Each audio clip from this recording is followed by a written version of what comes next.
अब हमें हर बात में मुसलमान भाइयों को ही फॉलो करना है। जिस तरह से हमारे मुसलमान भाई 15-15, 16-16 बच्चे पैदा करते हैं, इसी तरह से अब हमें उन्हें फॉलो करना है, उन्हीं की तरह काम करना है। एक बात आपने कही है कि बहु बेटियों पर गलत नजर डालते हैं।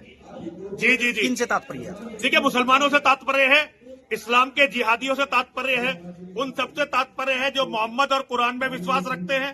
ये तो खुली बात है, वही दूसरों की बहन बेटियों पर गंदी निगाहें रखते हैं। सपा का नाराजगी भी है कि लाइसेंस नहीं बन पा रहे हैं, इसको लेके भी सपा आपने देखिए, कहा बहुत नाराजगी है। भारतीय जनता पार्टी की सरकार है, सारे हिंदुओं ने भारतीय जनता पार्टी की सरकार को बनाया है और ये अपने ही वोटर को, अपने ही लोगों को शस्त्र विहीन कर रहे हैं, लाइसेंस नहीं दे रहे हैं। तो मैं तो हर जगह जहां भी जा रहा हूं यही कह रहा हूं कि सब लोग सरकार पर दबाव बनाए कि सरकार ज्यादा से ज्यादा हिंदुओं को लाइसेंस दे। आपने कहा है कि समाजवादी का कुत्ता भी हथियार रखता है। जैसे नेताओं के कई कुत्ते थे तो उन्होंने अपने कुत्तों के भी लाइसेंस बनवा दिए थे और भारतीय जनता पार्टी अपने लोगों को भी लाइसेंस नहीं दे रही, तो मैंने उसकी तरफ ध्यान दिलाया है। आपने आजम खान के परिवार में देखिए कितने लाइसेंस है, आजम खान के परिवार को देखिए कितने लाइसेंस है आजम खान के परिवार में, और ऐसे बहुत सारे नेता हैं उनके परिवारों में देखो कितने कितने लाइसेंस है। आपने कहा है कि तलवारों से क्या होगा, आतंकवादियों जैसे हथियार रखो। बिल्कुल बिल्कुल, तलवारों से क्या होगा। बांग्लादेश में जो हो रहा है, भारत के मुसलमान भी वही करना चाहते हैं हमारे साथ। जब लाखों की तादाद में, हजारों की तादाद में मुसलमान हमारे घरों को घेरेंगे तो उस समय तलवारें क्या करेंगी। तलवारों की कोई जरूरत नहीं, उस समय बड़े हथियार होंगे, वही हमें बचा पाएंगे। किस तरह का हथियार? जैसे तो ये हथियार वही होने चाहिए, बड़े हथियार, जैसे बड़ी बड़ी बंदूकें, राइफल, जो अच्छे हथियार है, ऑटोमेटिक हथियार, वो होने चाहिए बचाने के लिए, वो हमें मिलने चाहिए। बजरंग दल जैसे संगठन से काम नहीं चलेगा, ISIS जैसे संगठन बना। मैंने कहा है हमें हर बात में मुसलमान भाइयों को फॉलो करना है। अब बजरंग दल जैसे संगठनों से कोई काम नहीं बनने वाला, हमें संगठन ऐसे बनाने पड़ेंगे जैसे मुसलमान भाई तालिबान और ISIS बनाते हैं।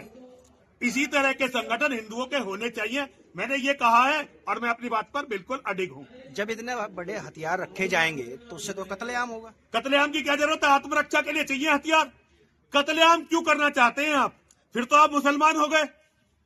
कत्लेआम मत करिए, लेकिन आत्मरक्षा के लिए हथियार रखिए।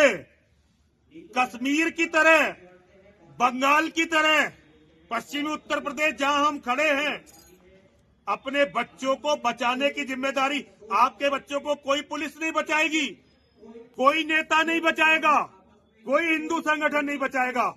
आपको अपने बच्चे अपने आप ही बचाने हैं। लेकिन हथियार तो तब रखे जाएंगे ना जब सरकार लाइसेंस देगी। तो सरकार से लाइसेंस लो, क्यों नहीं ले रहे लाइसेंस। सरकार तुम्हारी बनाई हुई है, दबाव डालो सरकार पे कि सरकार लाइसेंस दे। तो बड़े हथियारों में कहाँ देगी? क्यों नहीं देगी सरकार, सरकार को देने चाहिए। अगर कानून कोई बदलना पड़े, सरकार को कानून बदलना चाहिए। तो आपके हिसाब से तो तोप का भी लाइसेंस होना चाहिए।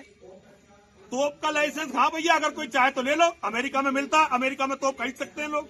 अगर किसी का मन करे, वो इस लायक हो और सरकार को लगे कि इसे तोप की जरूरत है, तो तोप क्यों ना दे। मुझे तो खुद तोप का लाइसेंस चाहिए ताकि अपने मंदिर पर लगा सकूं। अभी 10,000 मुसलमानों ने मेरे मंदिर पे हमला कर दिया था 2023 में, नहीं 2024 में, 3 अक्टूबर 2024 नवरात्रि में 10,000 मुसलमानों ने हमला कर दिया था मंदिर पे। अगर कभी हम मंदिर पे आगे हमला करें, हमें तो तोप का लाइसेंस मुझे खुद चाहिए। अप्लाई कीजिए फिर। बंदूक का मिल नहीं रहा, तोप का अप्लाई करवा रहे हो, लेकिन चाहिए भैया, करेंगे। आपने सुझाव दिया, अच्छा सुझाव है, मैं अप्लाई करता हूं इसके लिए। मैं कल